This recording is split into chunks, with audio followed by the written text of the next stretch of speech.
Welcome to steno learning. आज हमारा lesson 1 introduction to stenography का टॉपिक है इम्पॉर्टेंस ऑफ शॉर्ट हैंड।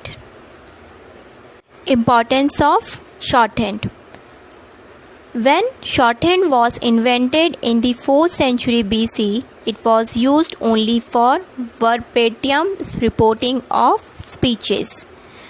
जब शॉर्टहैंड बना 4th सेंचुरी BC में, तो ये सिर्फ और सिर्फ यूज़ होता था वर्बेटियम रिपोर्टिंग के में जो स्पीचेस होती थी सिर्फ उनके लिए। Its use was later extended to write communication. थोड़े टाइम बाद इसका जो यूज़ है वो बढ़ा, किस चीज़ के लिए? जो हम कम्युनिकेट करते हैं उसकी राइटिंग के लिए, कम्युनिकेशन राइटिंग के लिए इसका जो यूज़ था वो बढ़ गया, एक्सटेंड हो गया। It shows that the usefulness of shorthand has been recognised by all in every part of the world. इससे क्या हमें पता चलता है कि जो शॉर्टहैंड का यूज़ है, यूज़फुलनेस है जो शॉर्टहैंड की, वो ऑल ओवर दी वर्ल्ड पाई गई है और इसका जो यूज़ है ऑल ओवर दी वर्ल्ड होता है। Shorthand has received greater importance because of the following factor. Shorthand को किन वजह से इतनी इम्पोर्टेंस दी जाती है, उसके हमारे कुछ फैक्टर्स हैं, वो क्या है? First is short hand writing is faster than long hand writing, which is very important part of shorthand, which is very important thing in shorthand, that shorthand writing is fast and in other hand longhand writing is slow. shorthand writing fast है longhand writing के comparison में। second is it provides jobs to a number of person।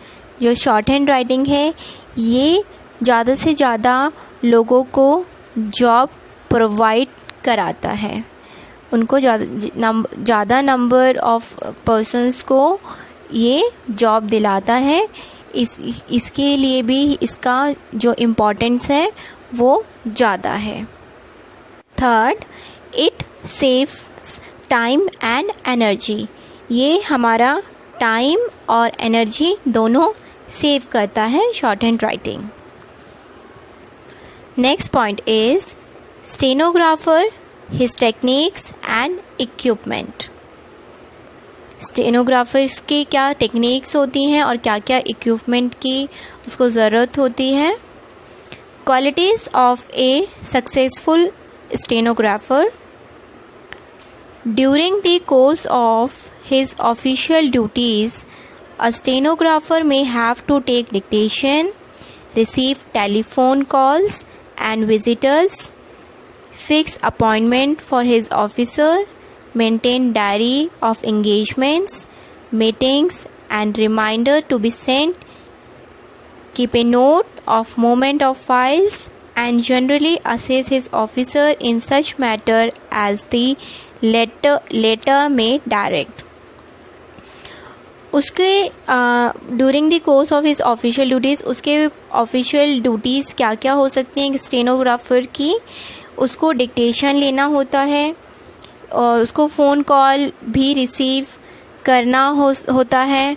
जो visitors आ रहे हैं उसके officers से मिलने के लिए उनको रिसीव करना है, अपॉइंटमेंट फ़िक्स करनी है अपने ऑफिसर के लिए, उनकी जो भी उनकी एंगेजमेंट्स हैं, अपॉइंटमेंट्स हैं, उनकी एक डायरी मेंटेन करनी है, मीटिंग्स की, और जो भी रिमाइंडर भेजे जाते हैं उनका जो फाइल इम्पॉर्टेंट फाइल्स हैं उनकी मूवमेंट का उनको नोट बना के रखना है एक स्टेनोग्राफर को, और अपने ऑफिसर को भी असिस्ट करना है कुछ इम्पॉर्टेंट मैटर्स में भी, ठीक है, जैसे उसको डायरेक्ट किया जाए।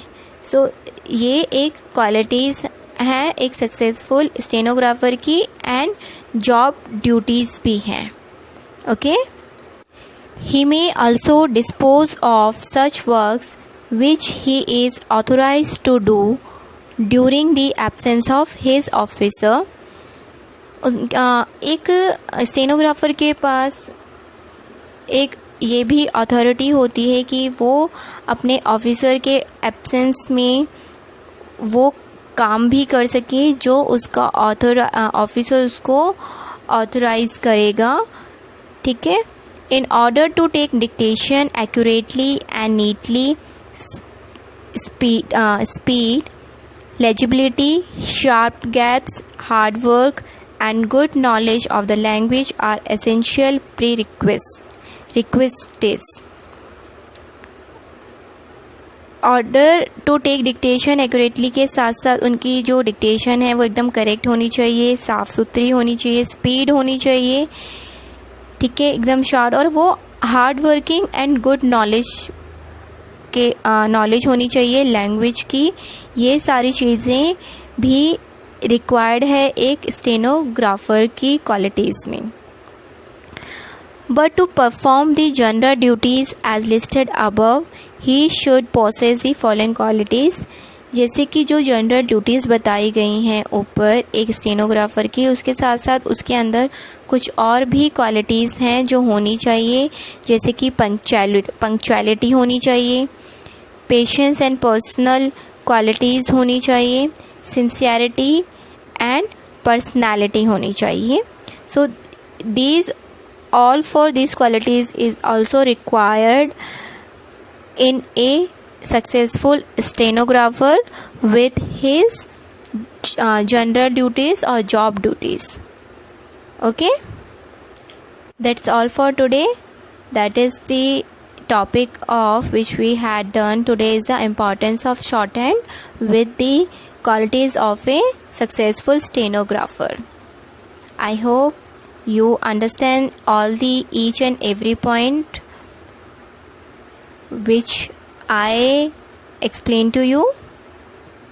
And lastly, do subscribe Steno Learning and share your views, your queries with us in the comment box, and subscribe to our channel. Have a nice day. Thank you. See you in next class.